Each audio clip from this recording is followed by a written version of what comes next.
Hola queridos amigos, quiero darle las gracias al Señor primeramente por darme la bendición de poder estar con ustedes en este encuentro de jóvenes donde se juntan a estudiar la palabra, pero también a compartir los unos con los otros y donde pueden también encontrarse con perlas y tesoros maravillosos que la amistad y la palabra del Señor y su presencia por sobre todo nos dejan en la vida. Quiero saludar especialmente a mi amigo el pastor Alex, a mi amigo Cristian, a Belén, que nos conocemos hace muchos años, creo que desde los 14, 15 años que nos conocemos.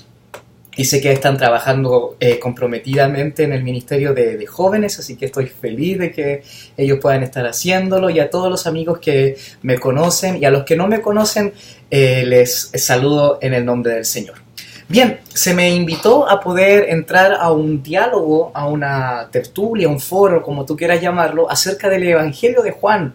Y me pareciera ser a mí que fue providencial, porque los que me conocen saben que el Evangelio de Juan es mi evangelio favorito. Es el Evangelio donde yo puedo sumergirme y encontrar tesoros y perlas maravillosas para mi vida y por sobre todas las cosas para el ministerio. Así que rapidito voy a tirar algunas pinceladas del Evangelio de Juan. La idea es que te quedes con gusto a poco, con preguntas, con dudas, con cuestionamientos, que incluso que ni siquiera digan, no, yo no me trago esto, no me convence, porque después voy a estar en vivo ahí mismo y voy a poder responder a todas tus preguntas y vamos a poder dialogar. ¿Te parece? Entonces comencemos. Bien, el Evangelio de Juan es el cuarto evangelio en el Nuevo Testamento y es el último evangelio en escribirse. Para los que les gusta estudiar la Biblia deben de saber que las cartas paulinas fueron las primeras en escribirse, pero los evangelios fueron casi los últimos, siendo el Evangelio de Marcos el primero y el Evangelio de Juan el último, ya terminando la primera centuria de la era cristiana, es decir, por ahí por el año 95, más o menos, después de Cristo. Entonces, para poder entender bien un libro, un pasaje, un mensaje y un versículo, tenemos que conocer el contexto, las raíces, lo que está detrás de todo para poder no mal aplicar su enseñanza. Entonces, rapidito te digo de que el contexto del Evangelio de Juan es un contexto de persecución. La iglesia estaba siendo perseguida por el emperador, hijo de Vespasiano, el emperador Domiciano.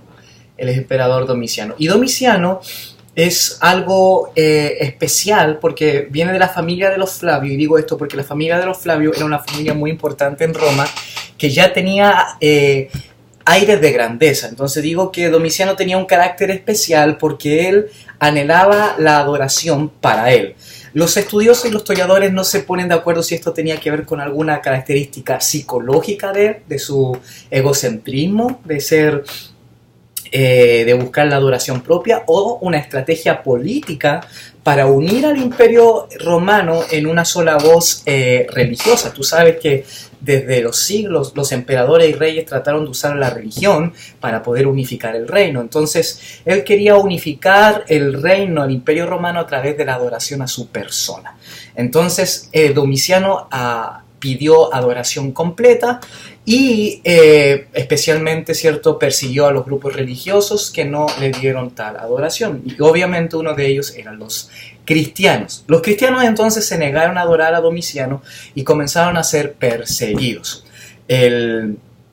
Esta persecución en la era cristiana causó muchos mártires, siendo uno de los grandes mártires Ignacio de Antioquía en el año 110 después de Cristo, aunque no fue con el emperador Domiciano, sino que fue con Trajano, que trató de seguir la misma política de Domiciano.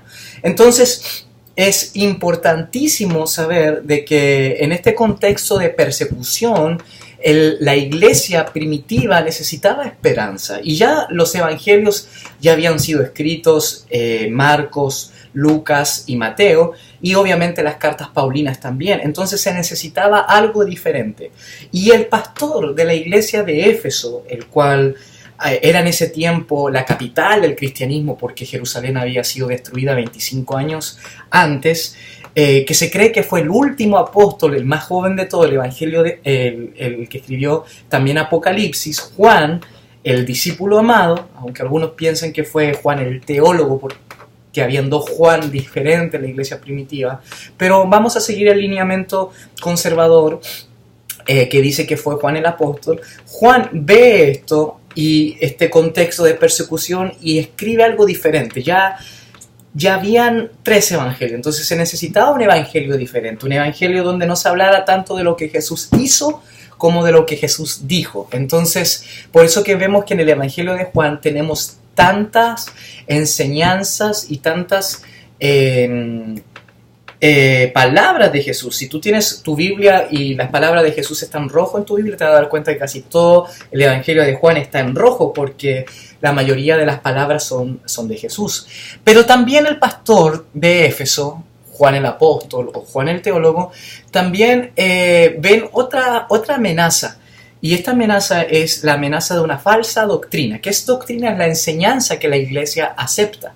Entonces, y esta falsa doctrina, esta falsa enseñanza tenía que ver con los gnósticos, con el gnosticismo, que es una corriente que no nació en la iglesia cristiana, sino que nació en el mundo griego, que encontró raíces en el mundo hebreo, pero los gnósticos creían básicamente de que Jesús no fue 100% humano. Ellos pensaban de que Jesús era 100% Dios, pero que había sido un fantasma en la tierra. Entonces, eso se le llamó docetismo, del doceta, de un fantasma en griego. Entonces, Jesús no sufrió en la cruz, Jesús no tuvo hambre, no tuvo frío. Por eso que tú en el Evangelio de Juan te das cuenta de que Jesús a la mujer samaritana en el capítulo 4 le dice, tengo sed, dame de beber. O cuando después de resucitar le dice a sus discípulos, hijitos, ¿tienes algo de comer? Y cuando le dan pescado.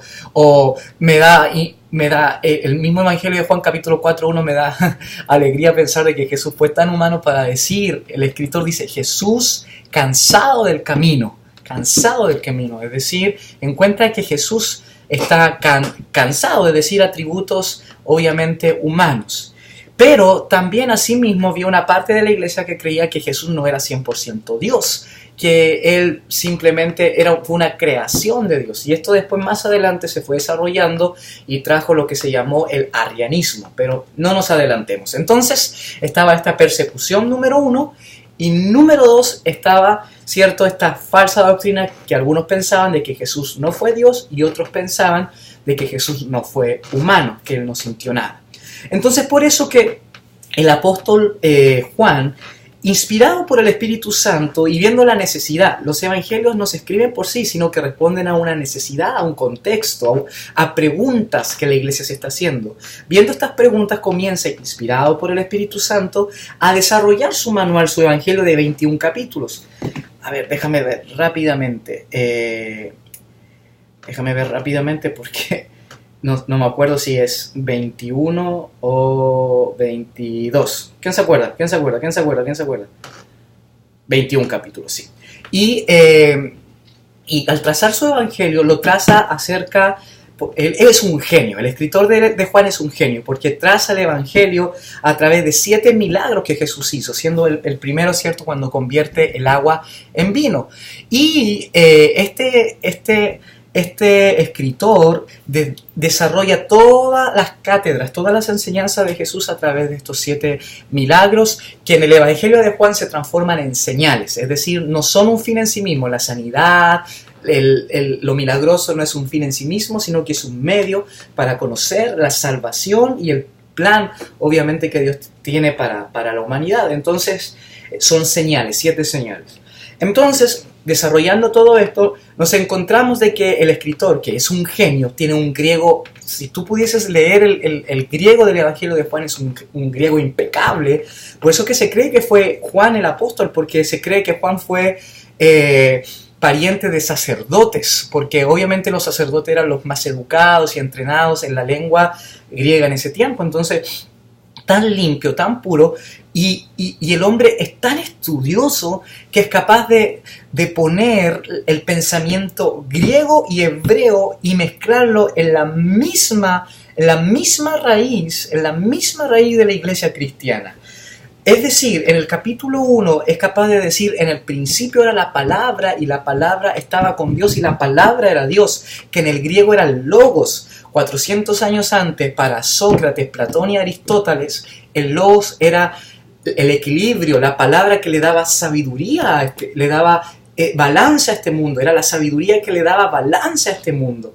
Entonces, el apóstol Juan, que escribió su evangelio no para los judíos, no para los romanos, no, ni siquiera para los gentiles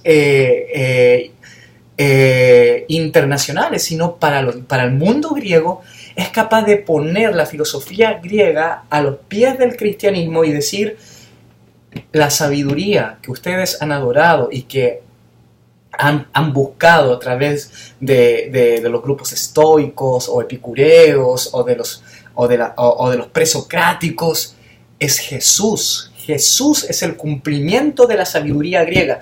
Y eso lo dijo 100 años después un padre de la iglesia que se llamó Justino Mártir.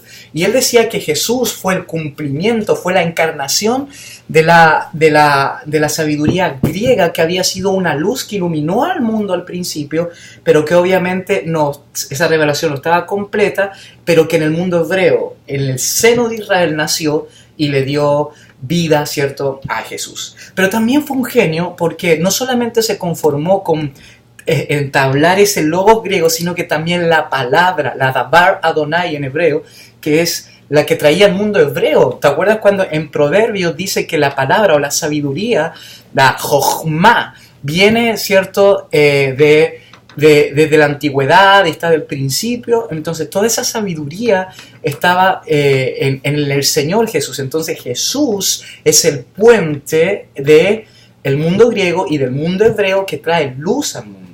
Y se me preguntó acerca de yo soy la luz. El autor de Juan es un genio, ya lo he dicho como 3 veces, me encanta, me apasiona. El evangelio es tan capo, como decimos en Chile. Se me está olvidando mucho hablar en chileno, así que usemos esas palabras de capo, bacán, sabe caleta el teólogo Juan. Es tan capo que es capaz de responderle a aquellos que creían que Jesús no era Dios, y es capaz de poner en Jesús los 7 yo soy que encontramos en el Evangelio de Juan. Y tú debes de acordarte de que el yo soy es la frase que el Dios de Moisés usó para que le dijera al pueblo de Israel: yo soy el que te manda para liberar al pueblo de la esclavitud de Egipto. Entonces lo que está haciendo Juan el evangelista es diciendo: el mismo Dios que sacó a Israel de Egipto, ese es el que encarnó en Jesucristo, porque Él es el gran yo soy. Y tú debes saber de que yo soy, que no tiene traducción, algunos lo traducen como Jehová o como Yahvé, porque viene de 4 palabras hebreas, y ese es lo que más le hace justicia o representa el nombre de Dios. Dios nunca dio a conocer su nombre, y esto es una característica cultural, porque en los pueblos de la antigüedad el nombre marcaba autoridad. Es decir, si yo sabía tu nombre, yo tenía autoridad sobre ti. Por eso que Moisés le dice a Dios: dime tu nombre, y porque quiero saber quién eres, quiero tener autoridad sobre ti. Y de alguna forma Dios le dice: no te lo voy a decir, yo soy el que soy, el que trasciende, el que no le pertenece a nadie, el que no tiene dueño. Yo soy el dueño de todo. Y Dios nunca tuvo nombre. Y si tú ves los nombres de Elohim, era un nombre de Dios que era general en la cultura cananea. Si tú ves el nombre El Shaddai, Hidkenu, Roji, todos desprenden a cualidades de Dios, pero Dios en sí no tiene nombre. Y lo que más se acerca es el yo soy, es Yahvé, es el tetragramatón, son esas 4 palabras que los judíos lavaban su pluma 7, algunos dicen, o 10 veces antes de escribir esas 4 palabras. Entonces, y al final después solamente traducían como Adonai, como Señor. Pero ese yo soy se ve ejemplificado en el Jesús del cuarto evangelio, porque Jesús dice 7 veces yo soy. Más encima, este genio del evangelista de Juan trabaja con la numerología hebrea. Tú sabes que los hebreos creen mucho en el significado de los números, y el 7 era el perfecto, y pone 7 yo soy, 7 señales, 7 yo soy. ¡Wow! Y el primer yo soy al cual se me preguntaba era: yo soy la luz. Y me causa mucha mucha alegría de saber de que en ese tiempo Domiciano predicaba la Pax Romana, que era la política de que Roma iba a mejorar este mundo, que Roma era la luz del mundo. Pero el Evangelio de Juan dice, no, Roma ni el emperador no son la luz del mundo, es Jesús. Jesús es la luz del mundo, y esa luz que se prometió en el segundo Isaías, en Isaías, se prometió en Isaías que decía que Israel iba a ser la luz a las naciones. Imagínate, Israel iba a ser la luz a las naciones. En Jesús se encarnó esa promesa, que Él era la luz del mundo. Y la otra frase era, yo soy el camino, la verdad y la vida.